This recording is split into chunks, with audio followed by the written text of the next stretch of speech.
Welcome to the Radical Hospitality Show. I'm your host, Zeke Freeman.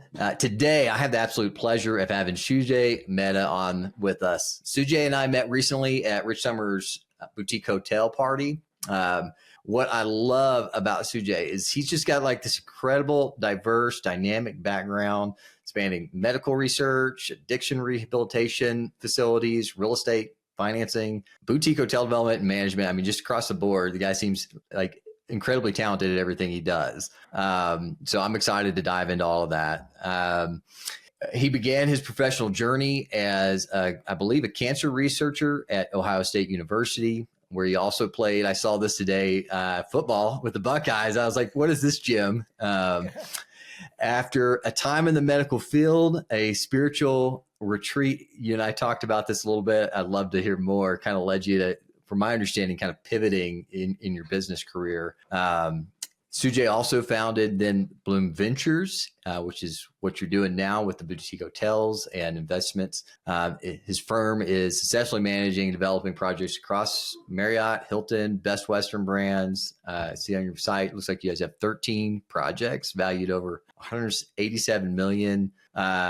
And 574 cups of coffee. So I'd say the one thing I'm beating you in is probably cups of coffee. So beyond that, real estate. Sujay also owns a bookkeeping firm and leads or starting this hotel investment academy. So that seems interesting. Yeah, Scaling short-term rentals to boutique hotels. He's passionate about boutique hotels over multifamily investment. And I also saw maybe you have a baby recent. Or on the way? Yep. No, we just had a baby. He's 4 months now. So that's amazing. That's probably one of the hardest projects I've worked on, but definitely one of the most satisfying and beautiful things that. Yeah, as if you don't have enough going on, you might as well throw a new kid in there, Sujay. I mean, just absolutely. Yeah. No, but he's awesome. He's great, and just adds more purpose, to everything that we're doing. So I love it. Yeah. I mean, kids really give you a reason to do all the stuff below. So well done. Well, let's just hop right into it. I want to kind of pick up where we left off in our last conversation in San Diego. And you were telling me a little bit about your background, kind of starting in medical. And then you transitioned. You had this spiritual retreat, and that led you to come back and start doing real estate and investing. So what were you going through? What was in your mind during that season of life? And, what made you make this transition? Tell me about that a little bit more. Yeah. And first of all, thank you for that introduction. Again, it sounds really good on paper. So you give me a little bit too much credit. But yeah, so I went to Ohio State. I'm a Buckeye through and through. It's a great year to be a Buckeye. National champions. But I went to Ohio State and I did, I started out pre-med. I did research while being at Ohio State. I played club football there, which was awesome. We got to play some D3 schools. We got to travel around the nation. We got padded up. We got to play in cool stadiums all across the country. And it was fun. A few of our teammates got pulled up to varsity, and they ended up even going to the NFL, which is really cool, just staying in touch with them and stuff as well. So that was a great experience. I am a huge believer in values through sports. I feel, the grit, no one has fun getting beat up and getting hurt. But when you play basketball and get elbowed in the side or the chest, or you get a bloody nose, somehow we continue to do it, right? Yeah. Who enjoys getting beat up? Something. Yeah, but there's fun. There's fun in hardship. There's fun in, having trouble to breathe. There's fun in getting beat up and getting elbowed in the side. Somehow there's fun in that, right? And so, when we say life is a game, I feel like there's so much value that you can draw from sports. And so, playing a lot of football through my life, and now, doing a lot of basketball and things that are a little bit less painful on the knees, like pickleball and golf, and trying to get into those things as well.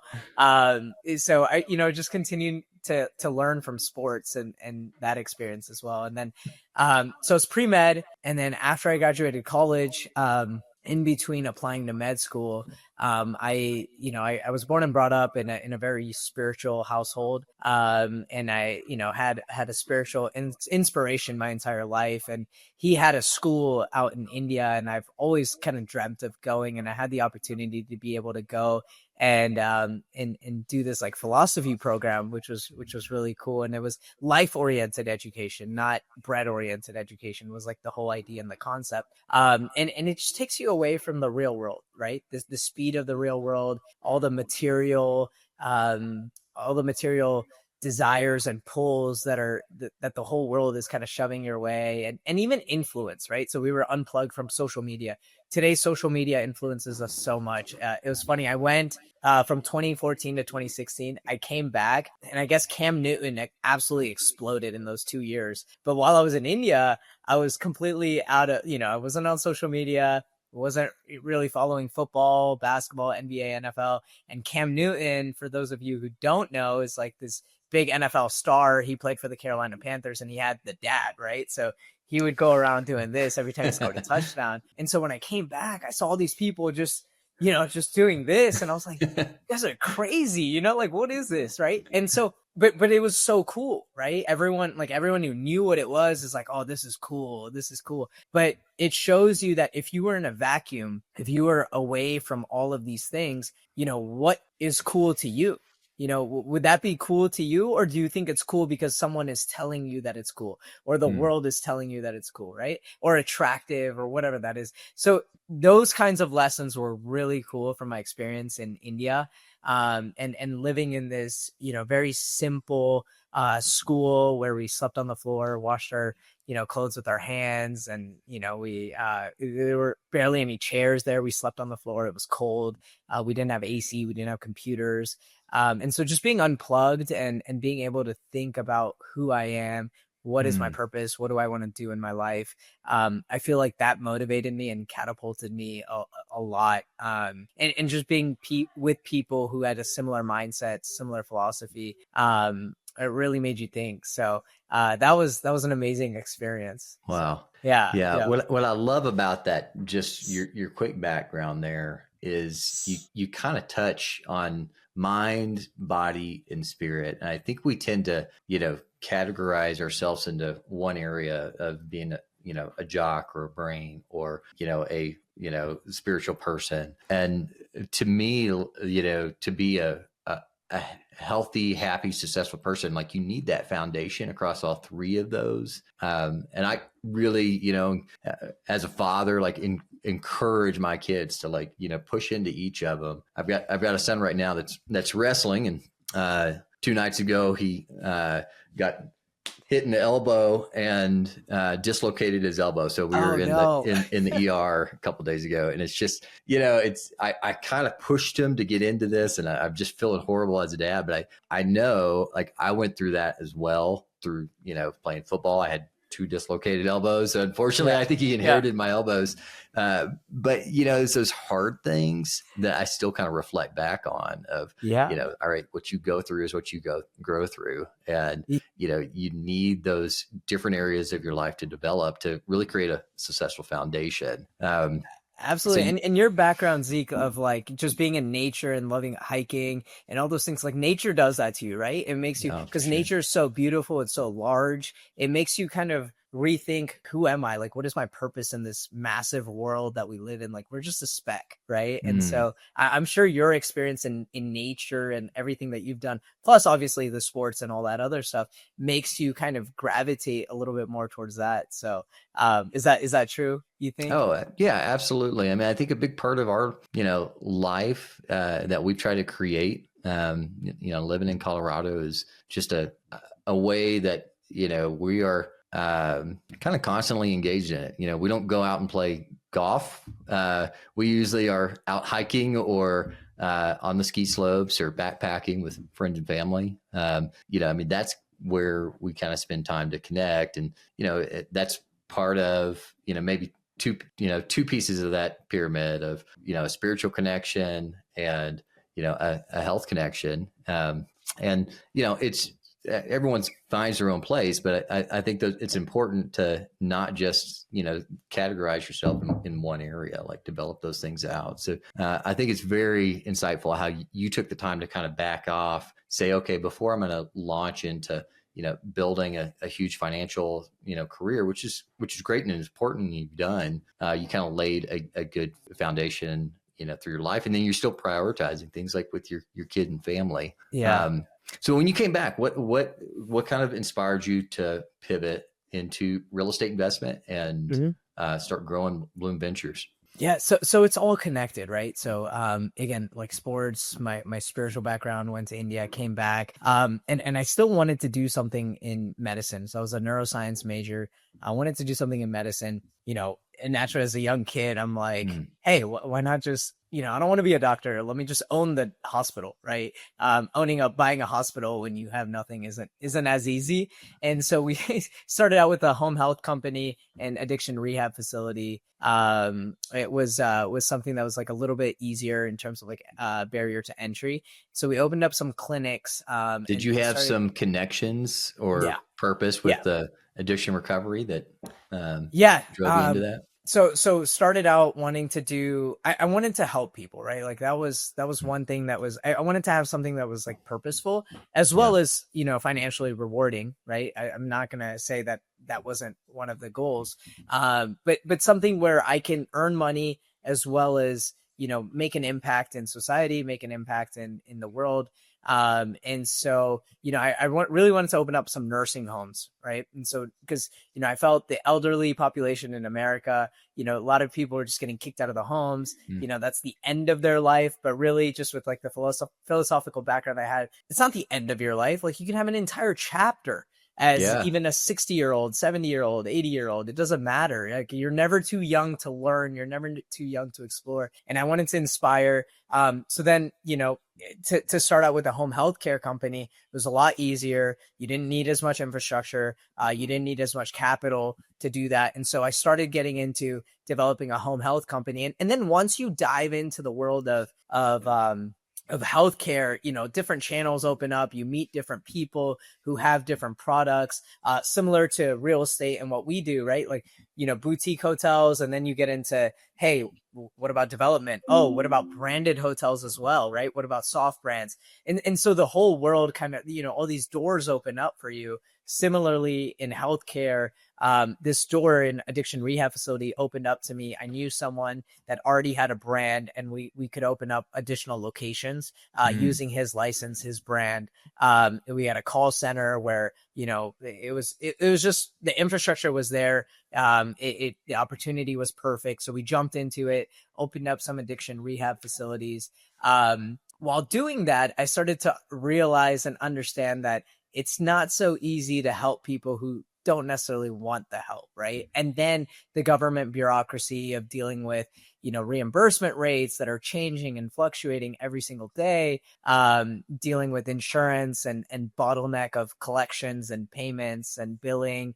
It was a lot more of a headache than initially we thought, and not as rewarding. And so while I was doing that, my father actually started doing some real estate development. He had done some land development projects, and then he started building a hotel. And so, just naturally being around that, being in that, around development, around real estate, seeing how financially rewarding that was, and then thinking, hey, why not just tap into that? And then with the money that we make or whatever, we could do other things, right? To help society, help that mission of leaving an impact in the world, right? And so I naturally just started navigating and gravitating towards real estate development. And when I started Bloom Ventures, the way that came up was there's this poem that Tupac wrote, "The Rose That Grew from Concrete." And in high school, I loved that poem.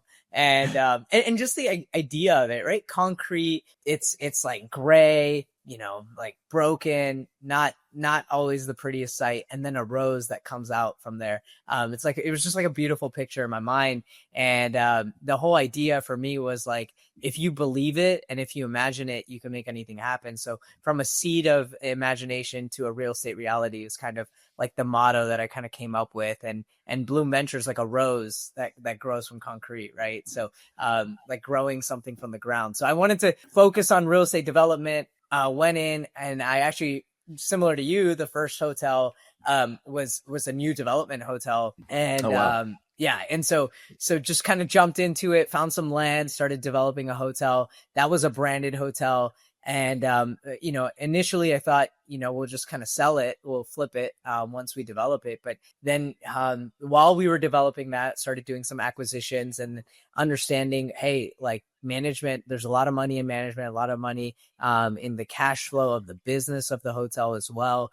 And so then we ended up just owner operating, developing, keeping the property. And then, one thing led to another, right? So it's been really fun since. Yeah, it's interesting.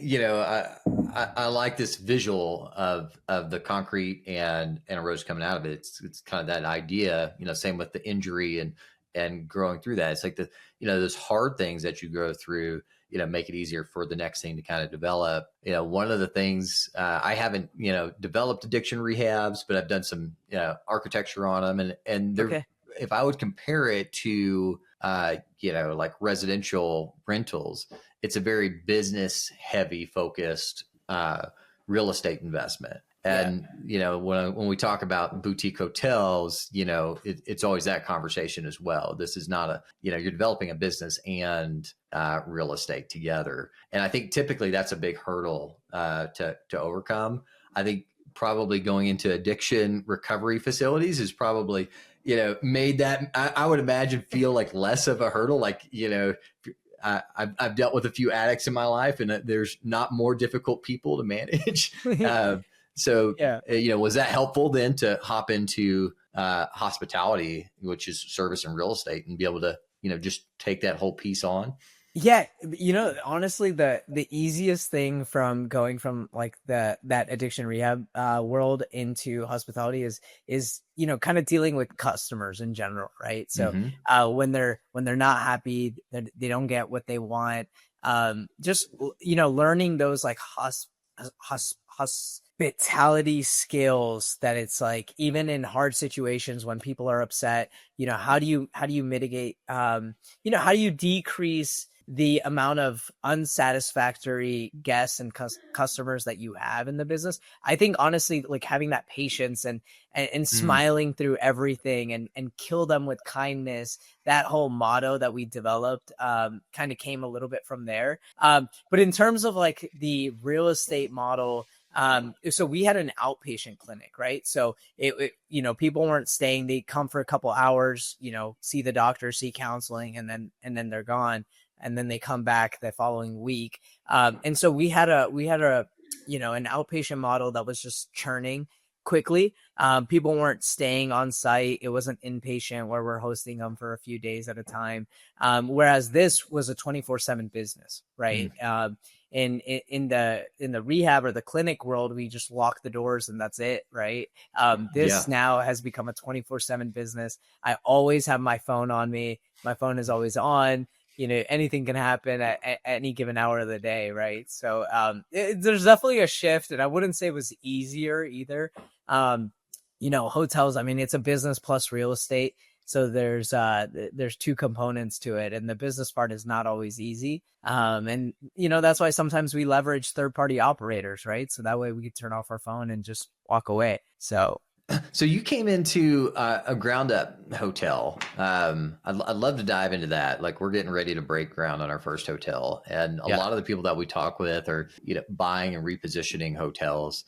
In hindsight, I don't know. I mean, the grass always seems, greener on the other side, but, maybe not. What was your, what is your experience developing boutique hotels, especially this first one? Like, how did you put the deal together? How did you finance it? What did it cost? No, that is a Great questions. So the first hotel we did was actually an IHG hotel. So Holiday Inn Express's umbrella brand. Yeah. But with that being said, it's called an Avid. So it was one of the first Avids ever that were developed. I think we were one of the first 10 in the world that opened our doors. And so it was a brand that wasn't recognized, even though it had the marketing and the platform of IHE and the loyalty of IHE behind it. But the one good thing about working with brands and development, good or bad, right? You could see it as two different ways. It was a hotel in a box, right? They give you, kind of the prototype plans. They give you, an idea of exactly what it's supposed to look like. I remember the hardest thing through that process was, we built ours out of concrete. The prototype was a stick build, right? And so, that kind of changed a little bit about like where the structural beams would be and just the overall layout slightly. And so we had this weight bearing pillar that was in the lobby, and we wanted to move it over I think it was like 2 inches. And they were like, absolutely not.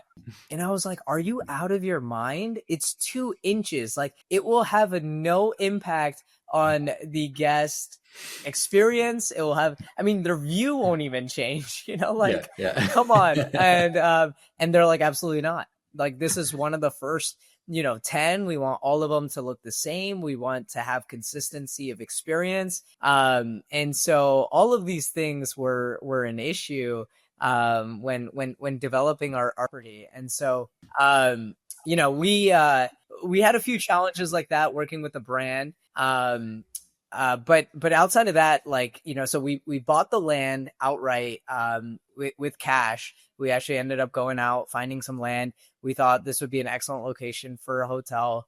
It had great frontage right off the exit. It was, Columbus, Ohio, so a hot market, and it was a growing market. And so we were able to buy the land off of McDonald's directly. And then after we did that, we got the land under contract. We started raising capital for it. That was definitely a little bit more difficult. Airbnb was just taking off. So a lot of investors were, a little bit wary of, is Airbnb gonna kill the hotel market? One of the things you have to understand about Airbnb is, we treat it as just another brand, right? It's just another brand. And obviously Airbnb, I think, is losing a little bit of steam right now because of what we talked about, like consistency. There's not that consistency with Airbnbs. People are, that's why people are getting into like boutique hotels or hotels in general. And so our investors were a little bit worried about that, but obviously we were able to put that to rest. And we raised capital for it. And then we went to a local bank that I had a relationship with. And we were able to get conventional financing on that. And the way financing for a new build works is they usually have a floating term. So we had a 2-year floating term and then a 5-year perm option. Once we built the hotel, we kind of stabilized in 2 years. It flips into a 5-year, what's it called? Fixed interest rate term. And then after 7 years, on this one, we have a balloon. So we're going to have to refinance, at the end of next year, actually. Or no, we still have a couple years on that one. But it will balloon and then we'll refinance it, and move on. The total cost for us, and we're pretty good at building. We work a lot with our subcontractors. We negotiate hard. Now we have volume, so we're able to leverage that as well. But our all-in cost for an 84 key property, including land and fees and everything over there, was about I want to say 7.2 million. So roughly like 90 a key. All in. So I think we did pretty good over there, and we could probably flip that hotel any day for a couple $1 million of profit. So we had some built-in equity when we opened our doors. When you approach IHG and they're saying, here's, our set brand and box and architectural plans, do they also have bid cost on it, or construction cost on it, to be able to build out your pro forma? Are they handing you a pro forma that says, here's what, it should cost, here's what you should get for revenue per key? Like how much handholding and what are you getting when you approach a brand? Yeah.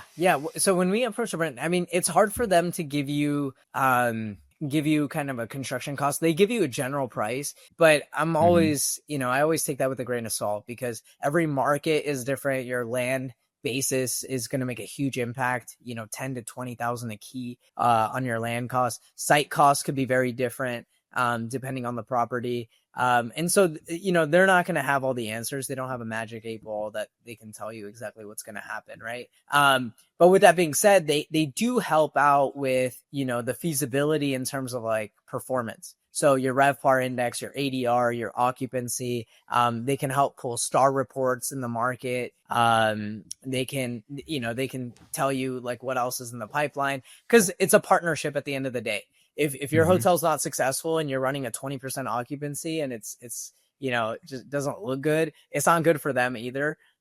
Because they make money on royalty. So if you're only doing $500,000 of revenue, they're not making as much money versus if you're doing $2 million, $2.5 million, $3 million in revenue, they're also making more money, right? So they're also incentivized to help you push top line. And they help you do that pro forma and give you guidance on, does a full service brand make more sense here, or does limited service make more sense, or maybe even a lower like economy branded hotel. So that's again, some pros about working with the brand. Obviously you have a royalty and stuff, so that skinnies your margins and you don't have as much flexibility in terms of where you want to put your pillars. So yeah. I mean, I could definitely see there's going to be, graduate to boutique hotels almost, because there's going to be things you want to change. Yeah. But in some ways, the branded hotels, you're doing a bigger hotel up front almost, and some, probably some larger investment in it, or it could be. Yeah. When you go to them, and again, having walked through this process for the last 2 years, the timeline on a branded hotel versus a boutique hotel, which I want to talk about some of the things you're doing, especially with Treebox, and developing your own custom thing. What does that look like if I'm doing a branded hotel, coming in, locking it up, knowing what pricing is, raising funds, permitting, like roughly kind of what are those sections of timelines versus, and then we'll hop into Treebox and let's talk about some timelines. Yeah.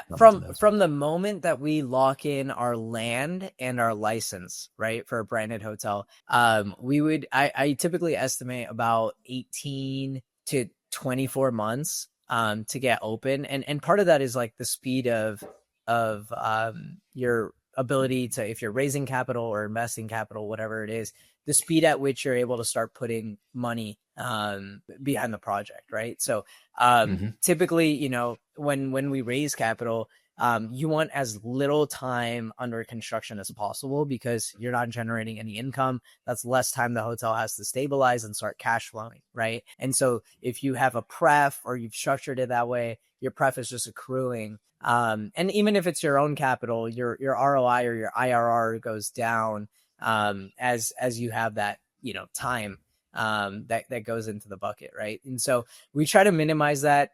Typically from the moment we have everything lined up from a business plan perspective, including the license, what brand are we doing, what flag are we putting up, and making sure that we have the right land, contract in place. We don't necessarily have to purchase the land either. The design process will typically take 4 to 6 months still, even though we have the prototype, because, you got to get the full MEPs. That's going to change depending on what your site looks like. The prototype might be 105 keys, but we're only doing 90, 92 or 96. Right. And then there's some options, right? So you may have a pool, you may not have a pool, you may have a big meeting room, you may not. And some of these things change. The city may require you to have 1.5 parking, spaces per room.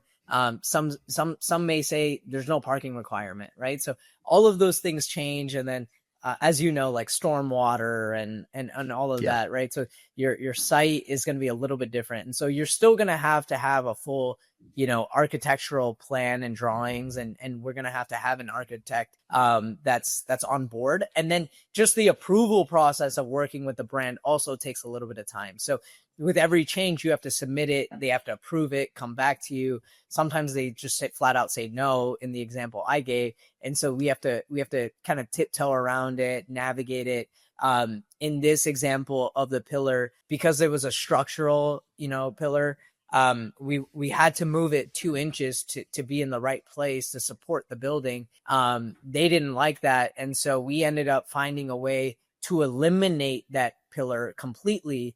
So it wasn't there, but then we had to pay an extra like 80 grand to have a steel beam across the top and carry some of that weight. Right. So again, you still have to do all of these things. And it's not like you could just skip the architectural process altogether just because you have a prototype plan that looks good. And Zeke, I'm sure you're the expert on that, so you could probably touch on that more.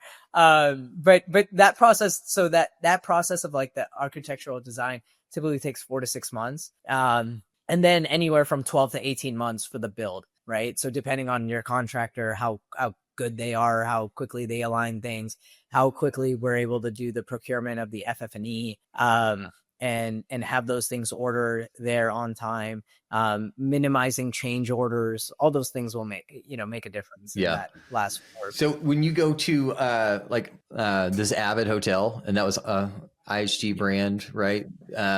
What I know you're paying a back end fee for your branded hotel, and they're taking a percentage of revenue. What do your costs look like up front? Are they just providing you that set of plans, or do you pay a fee to them up front? Yeah. And then what type of soft costs do you have for your architecture and engineering when you're doing a modification of a 100 unit like Avid? Yeah. So I'll start with the brand, right? And so we have a franchise fee that we have to pay, an application fee when we apply for the license. That could be anywhere from, and again, it depends on the brand, right? Some of the more economy budget brands are cheaper. And then the Hiltons, Marriotts of the world are a little bit more expensive. The Hyatt, all of those are more expensive. So it could be anywhere from $30,000 to $100,000 in your application fee. Sometimes even more. It just depends on what you're trying to do.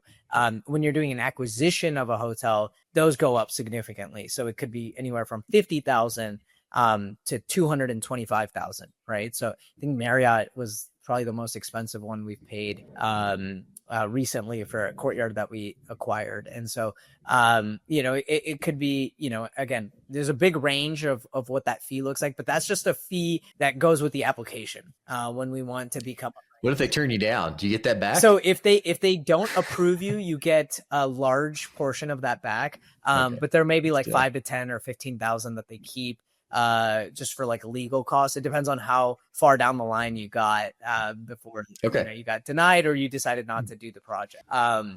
But if you go through with the project, that's like sunk costs, right? And that's one of the most painful things about quickly flipping hotels. And so we had a property that we bought, and in 18 months we got a great, we did half the renovation. We kind of optimized it a little bit. We got a really good offer and we exited. But the costs of, transacting were so expensive because of the franchise fee. We paid, I think it was $175 for that one. We paid $175 just to get the application.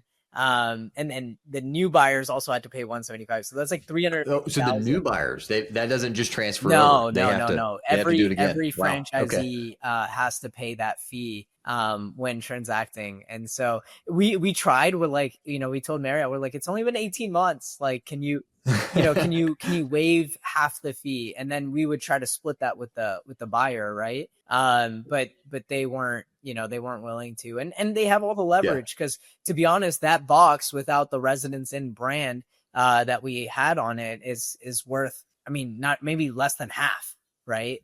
Because it has that Residence Inn brand on it. We were driving crazy ADRs there. Right. And so, otherwise it's just a extended stay hotel in the Ohio Inn, right? So that's no fun. Nobody's staying Yeah. there. Yeah. So Okay. So it has some value, is worth, probably worth it. What about the soft costs, and what are you paying architects, engineers for a modification of a set of plans versus a new plans for something like that? yeah. And so as you know, like every architectural firm is very different in how they operate, right? So if they have a lot of, branded or boutique experience, they may charge, anywhere from 75,000 we've paid to 210,000 to do those plans. And so really it's about finding the right fit, the level of expertise that you need, the level of hand holding that you'll need.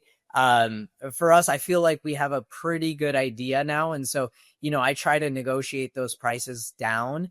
And even if that means I don't have like the best of the best, we could do some value engineering ourselves and make suggestions and kind of understand what we want, what kind of R value we want in between the walls and things like that, right? So we're able to Mm-hmm. to touch on those things and kind of help ourselves and save some money on those costs. But typically, I mean, I see a lot of proposals just come in $200,000 for the architectural design for the full MEP plans, right? So mechanical engineer, plumbing, full set of architectural plans. And then for the site engineer, again, same thing, depending on how complicated the site is, could be anywhere from 50,000 to 100,000 for the civil engineering plans, right? So if, again, we were talking earlier about, we have a project where we may have a retaining wall.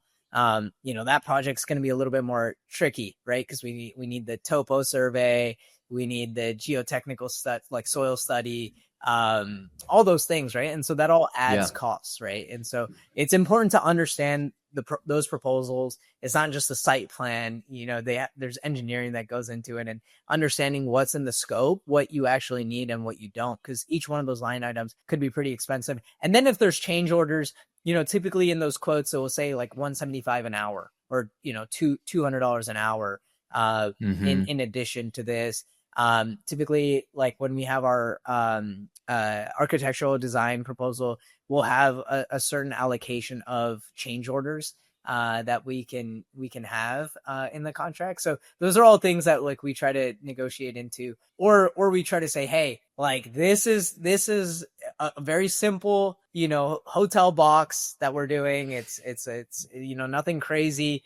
You need to help us design it with the value engineering. This is the price we're paying from, turnkey, like from beginning to end. You need to do it.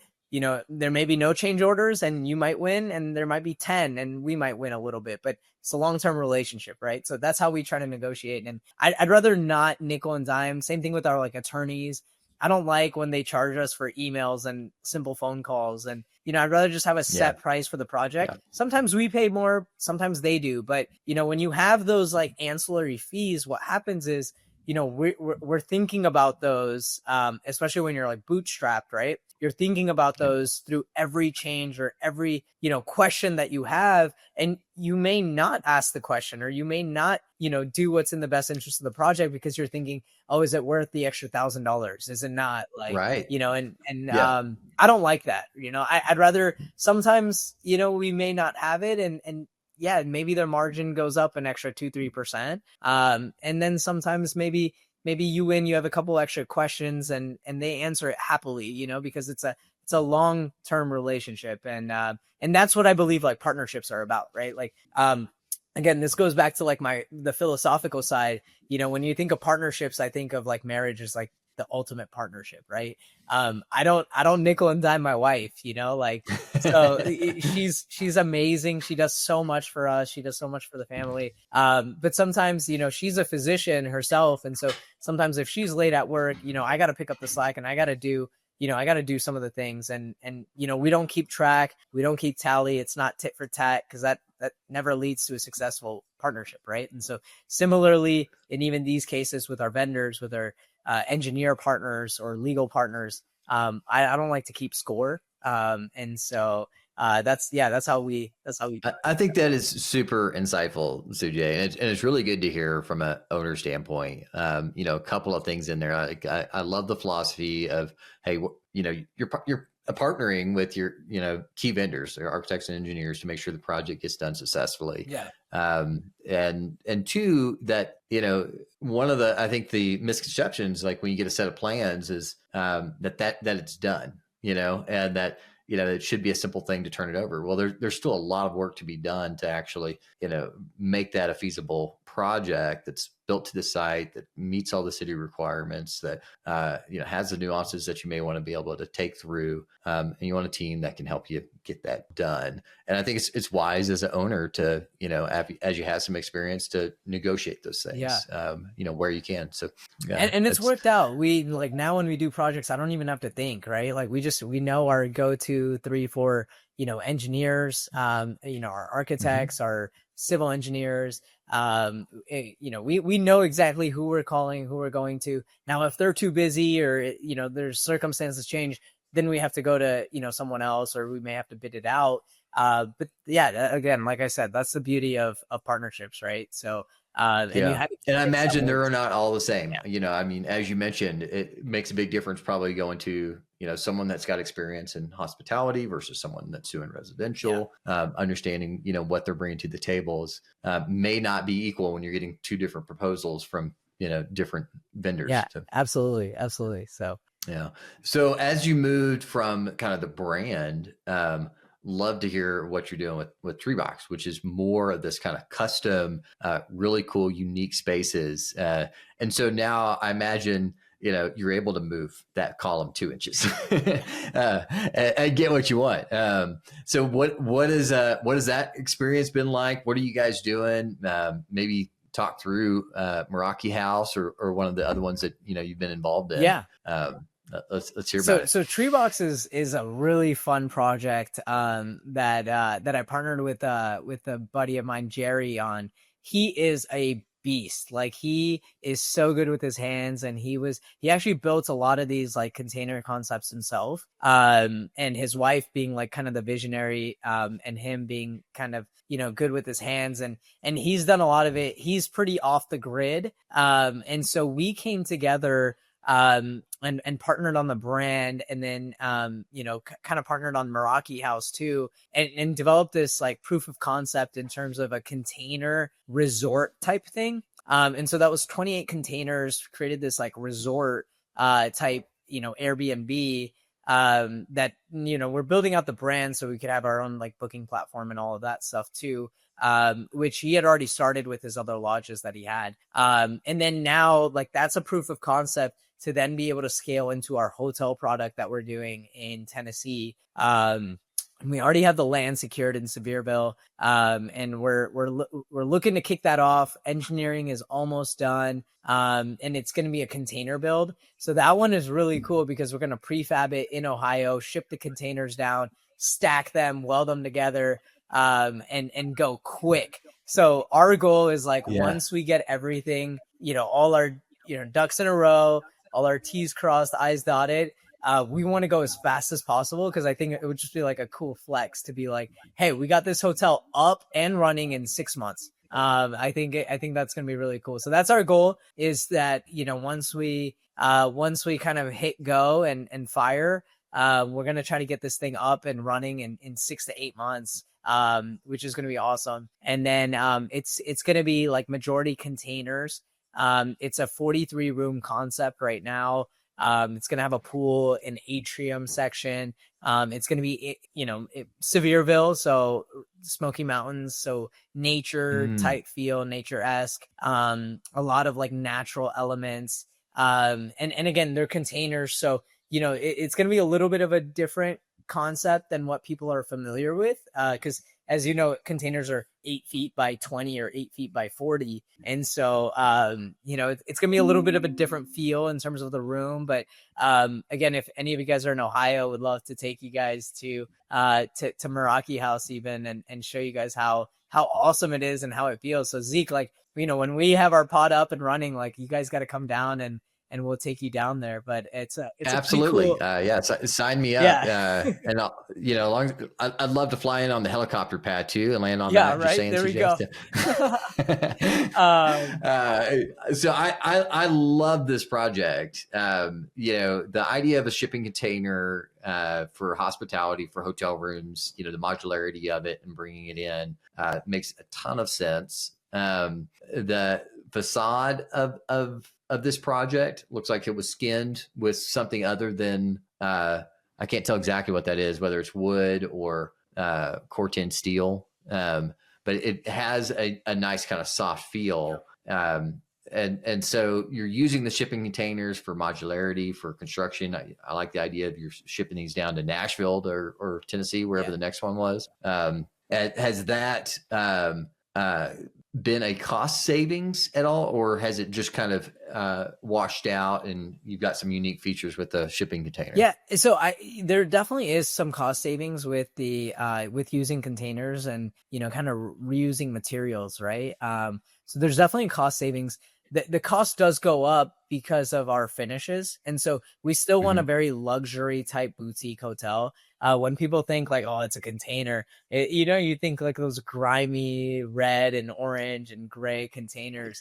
There's definitely two scales of what you could do with shipping containers. Yeah. I was actually, Gideon? Yeah, I know and, Gideon. Yep. Yeah, see, so I sent him a project down in Canyon Lake last week. They were looking at it, and this development group put these shipping containers on it. It's just awful. Yeah. And I was like, and maybe I sent this to you, Sujay. It's like, how could you restack all those shipping containers, reclad them so that it's a beautiful project like this? Maybe there's some bones to start with, but it's definitely not a turnkey solution. Just let's do something trendy like shipping containers, and it works because there's several bad shipping containers projects out there. Yeah, and that's where my partner is. He's amazing because he sits and he experiments with all of these different finishes and trying to figure it out. And so at the end of the day, we're looking at about like roughly $150 a key all in, including the land, soft costs, financing, everything with the build. And so, that's kind of what we're targeting for this project, just shy of $7 million for the hotel itself. And so, and that's like fully finished. Right. And so, there is a cost saving to it, for a high end luxury $150 a door. I think we'll be in good shape over there, and we're honestly, I'm so excited to get this thing started. So yeah, we're working on the deck right now. The one that's coming up, so Meraki House is done. You have the new one in Nashville that's getting ready to start. Yeah, Meraki House is done. That's not a hotel though. It's like a single use, single family like book type thing where it's more like a retreat resort type property where you would book it for it sleeps.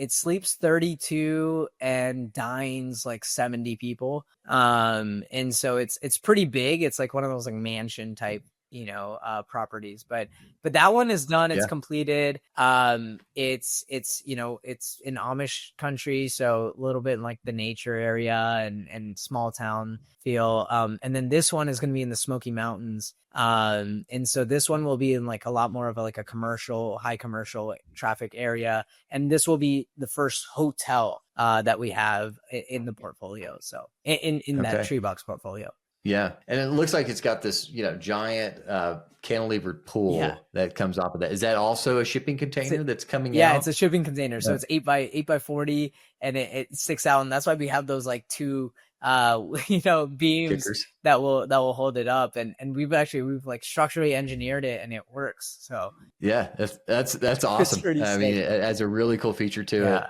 We dropped in on kind of a luxury house that we did this last year, a shipping container pool. It was fun, just had the big crane in, dropped it into the back. This is a great idea, putting it up on the roof and cutting the end off. So I think that'll be really unique. Where are you guys at in the process on this one? Yeah, we're like 85% designed.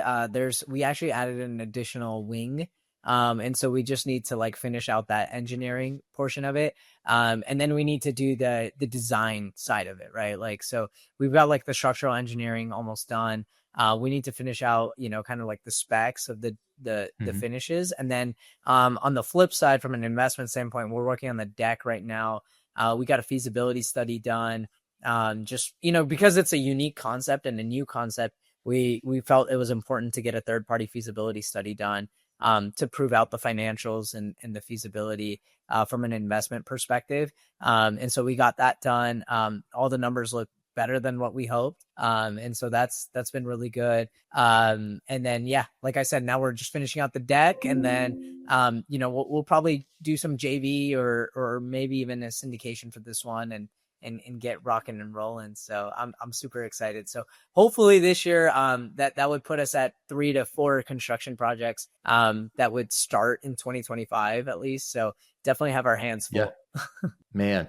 So you're not sure yet whether you're going to do a syndication and raise capital or just have a JV on it yet? Yeah, because it's a $7 million project. We're estimating like a 2.1 to 2.8. So roughly, let's say $2 to $3 million raise for it. And so we're not sure. We may just JV and get 1 or 2 checks in, and we partner and get it done, or we'll syndicate it. So we'll have our initial conversations and see kind of if there's some like low hanging fruit that we can lock in real quick, and then if not, then we'll open it up. And then also, like, we always invest in our own deals, like from Bloom Ventures standpoint. And so some deals, I'll be 70% owner, 100% owner. Some deals will be 10, 20, 30% owner. I try to be at least 20. But the name of the game is owning real estate, right? So it's like, I don't want to be a purely like fee-based company. We want to own real estate. So, it just kind of depends on time, when everything is timed out and what else is going on. Obviously, we have a lot of construction projects going on right now. So I just want to be mindful of that. And one of the two. Are you guys raising capital on any of your projects right now? Like, people were interested in it? Yeah.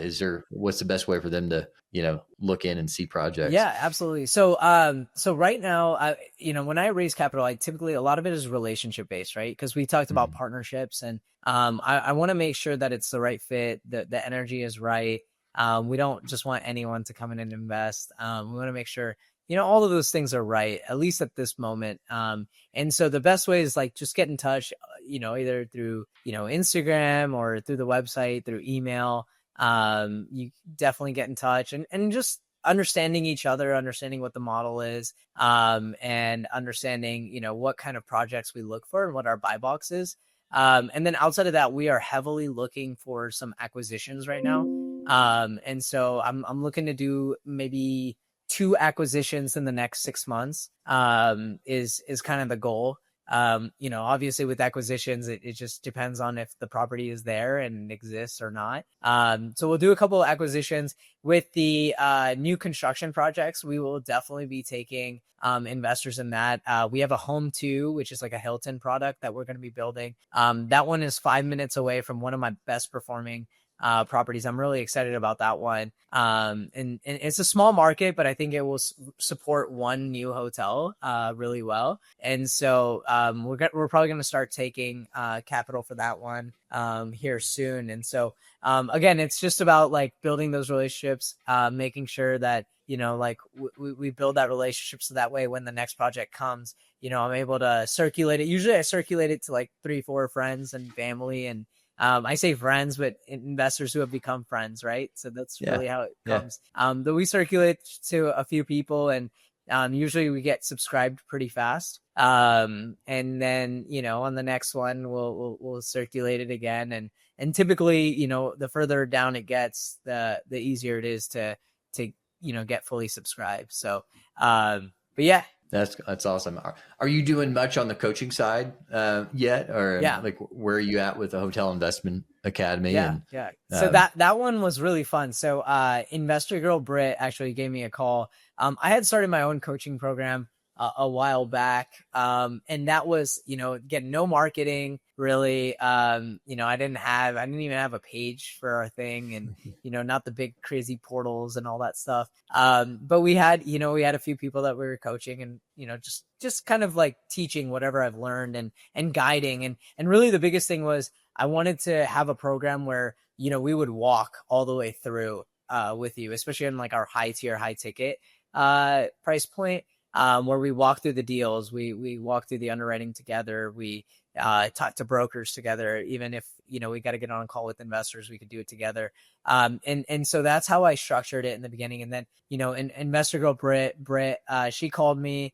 And then we linked, and we actually did the Belize resort. I'm a partner in that now too, so that's been really fun. And we became partners, and then also she wanted to start this hotel investor academy. And the reason we changed it from Boutique Hotel Investor Academy to just Hotel Investor Academy, because there's this entire world of franchise hotels that a lot of people don't know about, that I also wanted to talk about and educate on. And so we started this academy a few months ago.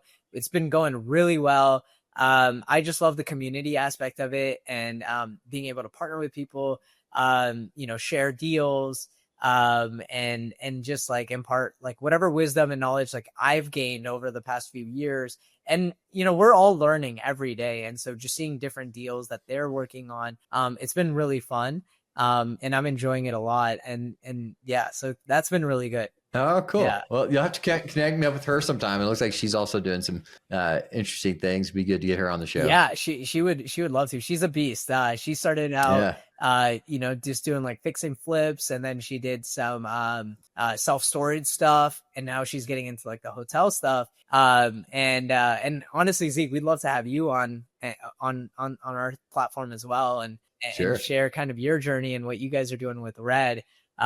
So your guys' design is just killer. So I'm so excited to see that come to life. And the last thing that we did is like, again, this whole journey is connected. And this is what I love about entrepreneurship is like, once you become a business owner, an entrepreneur, like opportunities just come. And one of the biggest thing is, as we were going through all these hotels, we figured out that bookkeeping was a massive, massive, massive issue. Like nobody knows like what the best solution for bookkeeping is. If you go to these like mom and pop accountants, they charge you $500 a month for something that you could do yourself, right? But you don't have the time. That's not the best use of your time. And so what do you do? So I actually built out a team that was doing all of my bookkeeping for all of my properties. They do the reconciliation. They make sure that all the, the credit card payments, the direct bills, the cash, all of that stuff lines up. It's properly comes into the bank account. And the PMS software, everything is proper.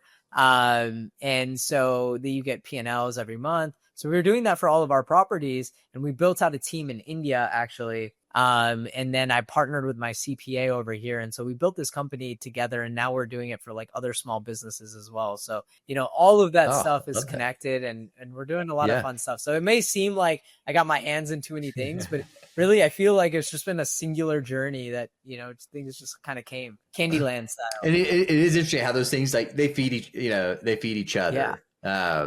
And they lead to the next set of opportunities. Why do you think it's important from like a cash flow standpoint to have an active business versus real estate, which may be more on the passive side as well? Yeah. From are you asking from like same with management from a bookkeeping perspective? Mm-hmm. Yeah. It's huge, right? Because if you don't have a pulse on your numbers, you have no idea what's going on. I've actually caught 2 general managers stealing because of our process that we've implemented with the bookkeeping and the financials and being accountable for them. A lot of times what we have with bookkeepers is they're just mindlessly coding, right? And so just last couple months ago, we had our lodging tax draw out of our account twice. And so like a $4,000 payment came out 2 times out of the account. Someone who's mindlessly just connecting the bank account with QuickBooks would never notice, and they would just code it as lodging tax, right? $8,000 for the month. But that's not right. You want somebody kind of in like a CFO seat that's looking at these things, that's doing the math, that's understanding, okay, this is over our 6%, that we should be paying to the county. Why did they get drawn twice? And then it gets flagged, right? When you have cash, right? So for hotels, you have cash that you're accepting, you have checks that you're accepting from like, let's say Coca-Cola, stays for 20 days. They may just give you a check at the end of the month, right? From even like your leisure travels, you may have someone that stays for 7 nights and pays at the end. You may have someone that stays for 1 night and pays at the end. And then you may have somebody that is advance pay, so they pay ahead of time. And then you have people coming in through OTAs and direct channels. There's just so many different avenues that you're collecting money. Some of the money hits your bank account right away. Some of the money takes 2-3 days with like the credit card processing. You have Visa, MasterCard, Discover, Amex, debit cards, all these different channels, even just within credit cards, right? So how do you keep track of it? Oftentimes what I'm seeing, even with these large management companies, is they do accrual-based accounting. And so they're just logging in revenue. They're not really looking to see, okay, I just did $2.5 million in revenue. Did my bank account receive $2.5 million in the bank account? And so many times we'll find out that like, hey, we only made $220,000 in the bank account. Where's the rest of the $300,000? It may be fees and these chargebacks and other things that are happening, but like you're paying tax on $2.5 million. You're paying sales tax on $2.5 million. You're paying income tax on $2.5 million. And so these are all like, we know like lodging tax is 17.5%, right? It's higher than regular sales tax. And so 17.5% on 300K, that's coming out of your pocket, right? That's 50K that goes straight down to your bottom line, right? And so when you think of it that way, and then you do the cap rate valuation, is like, if you're selling this at a 10 cap, you just lost $500,000 in valuation. Boom, right? Just because you didn't want to pay $200 for proper bookkeeping a month, you lost that. And so that's why I think it's so important. And then, we're not even talking about the P&Ls and studying and understanding like, minutes per occupied room for your housekeeping and keeping track of these metrics as well that we use. And oftentimes a lot of these big firms, you have to wait till the 15th of the following month just to get your financials. And by that point, like half the month is already done. You can't correct anything. And so we do things real time. You're able to get these reports, weekly. You have a pulse on your numbers. You're able to adjust things. And if you don't know what numbers you have, like how are you supposed to know if your business is even successful or not? Right. So yeah. I love that. I'll probably definitely be talking to you about that. Sure. If someone was interested in that portion of the business, what's the name of that company? Who do they contact? CAFA Financial. So you could just go cafafinancial.com. You could book a call with the team, and then same thing, like you can reach out to me on Instagram or email, and I'll happy to connect you. And my tax CPA, he's also a partner with me on that right now, and so he's also able to help guide and add additional value and stuff. So I think we have a really good team, and if anyone, Zeke, like any of your audience comes through, we do have like affiliate programs and stuff like that as well. So, if you guys come through and drop Zeke's name that you heard it from Zeke's podcast, we could hook him up as well. So, all right. Would love that. Yeah. Let me know if there's any links you want us to drop in afterwards, and we'll put those in the show notes. Absolutely. Well, Sujay, this has been great. I really appreciate the time getting to chat with you, all the wisdom you're dropping here to our audience. So thank you so much for coming on. Look forward to seeing what all you've got going. This is just getting started here. Yeah, dude, this was awesome, man. Tons of fun. Always a good time talking to you. Tell the family I said what's up, and hope the boys are okay with the elbows. And I'm excited. We got to chop it up again sometime, and we'll definitely have you out here in Ohio. So thanks for having me, man.